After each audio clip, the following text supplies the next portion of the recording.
Welcome back. It's me, Mr. Treewin, and for another lesson of geometry. Today we're going to be looking at something called a glide reflection. Now this is a combination of two things we've already learned. One called a translation, where we move from the left to the right, up and down, or left and right and up and down, but a translation, and what's called a reflection, where we may reflect over the y-axis, the x-axis, or just a specific line on a graph. So when we do this, we're going to kind of look at the name. It's called a glide reflection. We're going to think about that first, and we're going to think about what we talked about in the last lesson about compositions. So when I compose two things together, like I want to translate and I want to reflect, when I compose those together, normally I do what's at the end of the line first. Now, in this case, at the end of the line is R for reflection and then y-axis. So I'm supposed to reflect, and then I'm supposed to translate. And translate's going to move me in the left and right or in the up and down position. So I've already drawn out our triangle, as we wrote at the end here, ABC, meaning we're going to glide reflect this triangle. But what I'm going to do is I'm going to go ahead and I'm going to perform this operation or the composition of these two. So the first thing they ask me to do is, technically the last item, reflect over the y-axis. Now, if you refer to our foldable that we have in class, we went over that the procedure for doing this was that we take whatever our x value is, if we want to reflect over the y-axis, and we just simply change the x value to negative. So underneath, I'm going to go ahead and do that, and then I'm going to perform the translation. So the coordinates of the reflection would be just simply changing that first value, the x value, to negative. Or if it's already negative, change it to positive. And then the second one, just leave it be. The y value doesn't change. And so I'm reflecting over the y-axis, which, if we recall, that this is the y-axis. So when I do this, first thing I'm going to do is I'm going to take all those x values and I'm going to make them negative. So let's see what happens. So I've got negative 3, 1. So let's see, back 3, up 1. Here's my new A, and then negative 6, down 2, here's B, and C, negative 4, comma 5, so that'd be right here. Now right now, I've done the reflection portion. You can see I have a mirror image, and now what I'm supposed to do is translate it. So let's look at what they're asking us to do in the translation. And we use these little vector symbols to tell us which way to go, left, right, up, and down. In this case, they say, do not change anything on your x value, just leave it the same. But on the y value, take away 2. So that means basically everybody's going to be shifted down 2 units. So if we look at our graph, if I take point A here, and I shift it down 2 units, it's now going to be here. This is its actual final position. And then B, which was at negative 2, is now going to be at negative 4. And then C, which is currently at 5, will come down to 3. And so this is called a glide reflection, where I've combined the two items. And if you look at it as or step back, look at it as a whole, you can say I went over and down. And so y-axis means to go from the left side or to the right side, back and forth. And the second part with the negative 2 just means shift down. All right, so that's called a glide reflection. We're going to do 2 more examples of this, and then we have a little assignment that we're going to work on. Or if you're just watching this video to watch the video, this will hopefully help you do your own assignment. But on the next one, I'm just threw one at you just to make it a little bit awkward. And the fact that you always get tripped up when I do stuff like this. The first one says to translate 0, 3, which means, in real terms, just simply move up 3. And then the second part says reflect over the line x equals 0. So we talked about this in class many, many times, that when I give you a y line, that means cross the y at a specific number. And if I give you an x line, that means cross the x-axis at that specific number. So this is almost a trick in itself, and I just did this because I noticed one in our assignment. But if I say to reflect over the line x equals 0, that is a vertical line that crosses x at 0.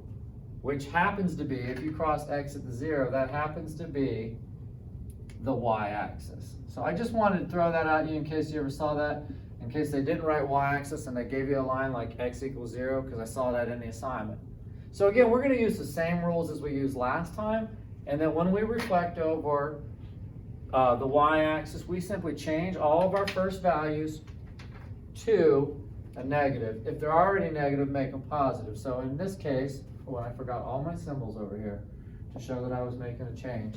So over here I have A is now going to be, well, it was negative, so it'll be positive, and then we keep the y the same.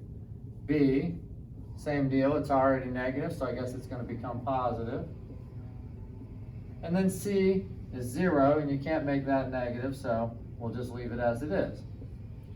All right, so reflecting over the y-axis, or x equals 0, either way, whatever you want to call it, gives us 1, 2, 3, 4, down 5, that would be right here. 3, 0, and 0, negative 2, which stays the same. So both answers are right here. So right here is our first step, the reflection, and now we need to glide. So when we look at the vector for our translation, it tells us move everybody up 3 units. So I'm going to take and move everything up 3 units. So A was down here at negative 5, and now it's going to be at negative 3. So we moved up. All right, C was at negative 2. If you move it up 3, it'll be at 1. And B was at 0, and now it's going to be at 3.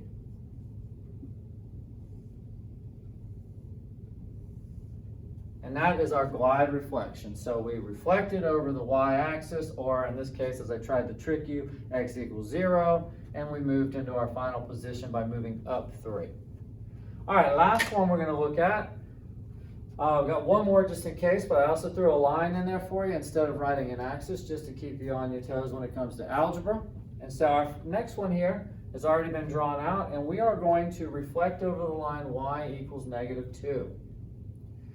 All right, and then we're going to translate, looks like 4 units to the right. All right, so when I look at this, and I have to translate over the line y equals negative, or y equals 2, that means you need to cross the y-axis at the number 2. So that would be right here, which this is going to require a little bit of counting on my end, because I got to really think about this, because I have to remember where each of these values are in proportion to that line. For example, B is currently 2 units below the line, so its reflection would put it 2 units above the line. A, I look at A is, let's see, 1, 2, 3 above, so if I count 3 below, 1, 2, 3, here's my A value. And C is 1 unit underneath or below the line, so its reflection puts it 1 unit above. So here it is in its reflection form. I've reflected that figure, that triangle, and now what I need to do is I need to put it in its new position, which according to this is to move everybody 4 units to the right. So when I look at it right now, I should have done this in a different color, so I'll use red on this one. All right, I should have moved everybody over 4 units. So A is currently 2 units to the left, so it's now 2 units to the right. This will be its final position. B is currently sitting here at the origin, so when I move it over 4, I mean the y-axis, it is now here. And C is at 1, 2, 3, 4, negative 5, so that means it's going to be at 1. And I know that's a lot to look at, but that is the glide reflection. And remember, we're going to reflect first and then glide according to this rule.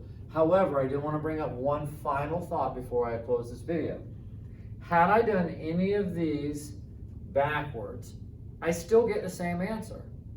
This is what you call commutative, meaning you can reverse the order on a glide reflection and get the same thing.